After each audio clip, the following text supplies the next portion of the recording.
Helmi di tengah. Tengah. Jangkau oleh Helmi. Cari sekarang Fazliata. Dia akan melakukan tendangan ketiga untuk pasukan Kedah.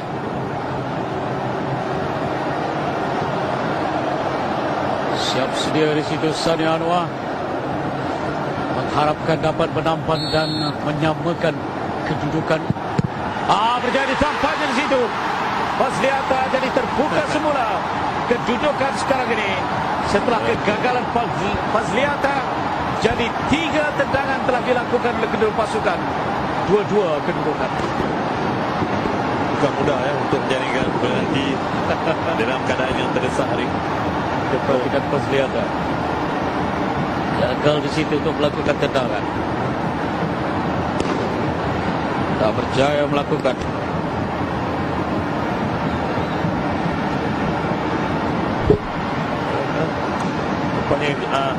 Agakkan yang tepat dilakukan oleh Sani itu memberi ruang, membuka balik peluang kepada Negeri Sembilan. Kali ini tangan yang bakal dilakukan oleh Kunalan. Masuk ada Kunalan. Jadi menghidupkan semula kedudukan Negeri Sembilan sekarang ini. Dari 4 tendangan 3 dihasilkan. Sementara Kedah dari 3 tendangan 2 telah berhasil. Jadi tekanan sekarang ini dihadapi Kedah. Kita perhatikan Kunalan terkena tiang. Ya, hampir-hampir. Masuk. Agakkan yang tepat dari Helmi. Cari pintu gol itu.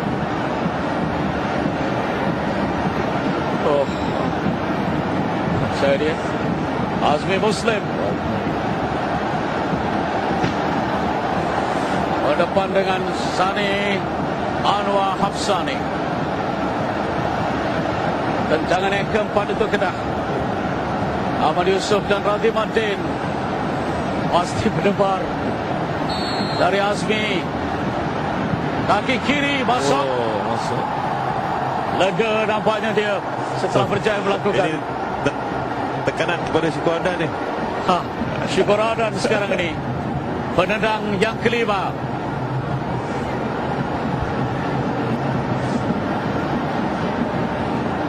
Jadi kita perhatikan bagaimana Azmi Muslim masuk. Syukur Adan yang cukup berpengalaman akan mengambil alih tendangan untuk Negeri Sembilan. Dari 5 tendangan awal ini, sebelum sudden death tendangan akan berlangsung selepas kedua pasukan melakukan 5 tendangan.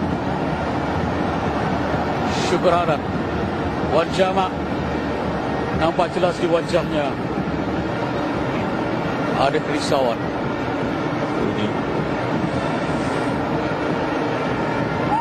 JP itu gol. Syukur Adan ni jarang mengambil tendangan penalti ni. Syukur penuh pengalaman. Masuk dari Syukur. Dan saya pernah bersama dengan dia di national team. Dia memang jarang ambil penalti. Berjaya dilaksanakan. Jadi sekarang ini Kedah menghadapi tekanan. Pemain muda Aminuddin. Telah Syukur Adan pada kedudukan 4 dari 5 tendangan dihasilkan oleh Negeri Sembilan berjaya. Jadi pemain yang dibawa masuk. Dia ada nama gelaran dia ni, Tobiak. Dia adalah merupakan pemain sekolah pernah belajar di sekolah sukan Bukit Jalil 2009 dulu. Tahun lepas. Aminuddin mempunyai tugas yang cukup penting sekarang ini sebagai penendang terakhir. Pasti pada kedudukan Negeri Sembilan 4 dan Kedah 3. Capatkah dilaksanakan? Masuk dari Aminuddin. Jadi nampaknya 5 tendangan telah pun dilakukan. Kedudukan 4-4.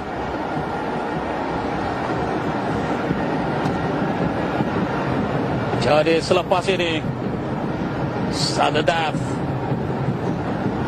Negeri Sembilan dan Kedah membuat perhitungan untuk perlawanan akhir Piala FA.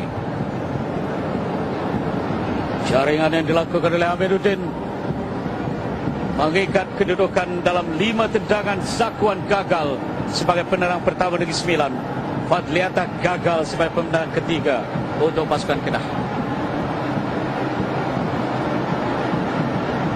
Dan sekarang ini Ashraf Al-Jafri untuk Negeri Sembilan.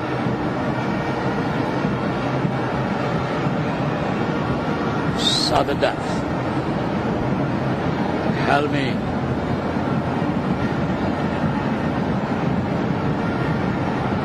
Nanti begitu. Ashraf.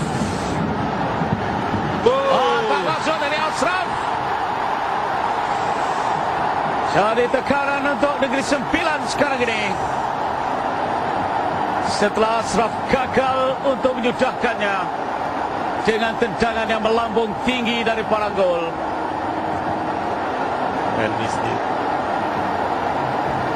Kita perhatikan ulang tayang apa terjadi sebab Kebanyakan pemain senior yang ada di situ pun takut Idris, Riza takut. Ini pemain muda yang baru pertama kali bermain di hadapan penonton 70,000 ni, mungkin kan gugup dia. Terus tidak akhirnya tendangannya lambung tinggi. Helmi Eliza akan melakukan tendangan yang ke-6 untuk Kedah. Jadi seandainya masuk, bergembira mereka membawa pulang Piala FA. Helmi berdepan dengan Sani Anwar. Dia adalah merupakan pemain terbaik ketika Kedah menang menewaskan Perlis 2006-2007. Dia pun tinggi. Helmi gagal di situ, menjadikan kedudukan sama rata, tenang dan nampak segala-galanya menggembirakan bagi penjaga gol pasukan Negeri Sembilan Sari. Dia harus beri tumpuan kerana dia akan jaga gawang lepas ni. Yang pasti tekanan untuk Helmi kerana dia akan berdepan dengan Rizal Sabri Yahya. Jadi telah 7-6 tendangan setakat ini. Kedudukan masih 4-4. Sudden Death dimulakan. Ashraf gagal, Helmi gagal. Bagaimana dengan Rizal Sabri Yahya, ketua pasukan? Penyokong-tokong Negeri Sembilan mengharapkan jaringan. Helmi yang tadi gagal berdepan dengan Rizal Sabri Yahya. Rizal cantik. Jadi tekanan beralih sekarang ini kepada Kedah. Setelah jaringan Rizal Sabri Yahya masuk, tendangan yang ke-7 untuk Negeri Sembilan. 5 mereka sekarang ini. Sementara Kedah, Sabri Abu akan melakukan tendangan yang ke-7. Kita perhatikan bagaimana Helmi. Gagal dia. Aksi menarik dari Rizal Sabri Yahya. Sabri Abu berdepan dengan Sani, dengan harapan untuk melakukan jaringan dan menyamakan kedudukan penalti. Ada tekanan ya kepada Sabri Abu. Tendangan dia ni penting. Gagal bermana Kedah kecewa. Sabri Abu gagal dan Negeri Sembilan menjuarai. Jadi nampaknya kegagalan Sabri Abu untuk melakukan jaringan dalam pelawanan akhir tendangan penalti ini memberi ruang kepada pasukan Kedah, memberi ruang kepada pasukan Negeri Sembilan untuk muncul juara. Harus diingat ketika berjaya menewaskan Perlis dengan tendangan penalti 4-2, Sabri Abu berjaya melakukannya pada tendangan terakhir. Dan Negeri Sembilan muncul juara untuk kali yang kedua dalam sejarah Piala FA yang bermula pada tahun 1990. Tahniah juga ucapkan kepada Negeri Sembilan kerana berjaya menjuari Piala FA buat kali kedua.